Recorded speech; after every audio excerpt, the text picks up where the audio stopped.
Hi everyone, I'm Alexis Moore, and I want to give you a quick understanding on the Individuals with Disabilities Education Act and why it is beneficial in our classrooms today. What is the Individuals with Disabilities Education Act?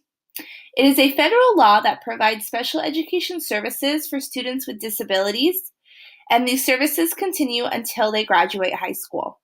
Under this law, schools are required to evaluate students who they suspect to have a disability and provide them with the necessary resources to be successful at absolutely no cost to the parents. Individuals with Disabilities Education Act also gives parents a voice in their child's education. Parents are able to contribute to the decisions that are made about their child's learning. There are rights and protections called procedural safeguards throughout every point of this process.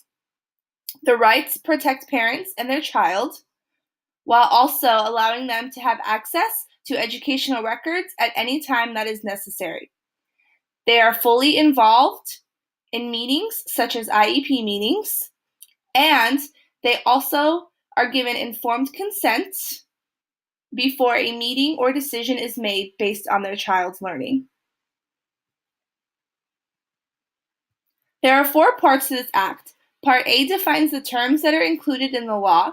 Part B is based around the funding of the services for the students with disabilities. Part C focuses on early intervention programs for infants and toddlers, which are numerous different services that are provided in order to give students the necessary resources early on.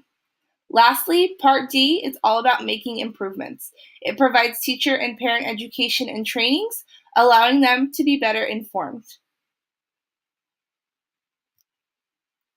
The Individuals with Disabilities Education Act plays a large role on teaching and education, as it is the sole determinant in a student's accommodations and/or modifications that are implemented. As a teacher, it is my duty to provide these students with the appropriate differentiation based on their IEP in order for them to be successful in my classroom. When looking at their IEP, I need to consider their individual needs and the goals that have been set forth for them. I must take both of these into consideration when presenting them with new material to assure they learn it in a form that is beneficial for their learning style or abilities.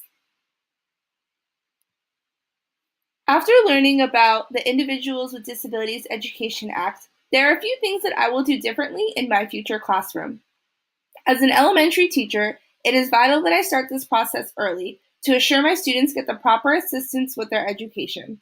After gaining more knowledge on this act, I will also work harder to provide the necessary tools or resources for my students to assure they can be successful and stay on track with their learning and education in general. I thank you for listening to my presentation on this act and how it is vital in education. The following are references I have used for this presentation.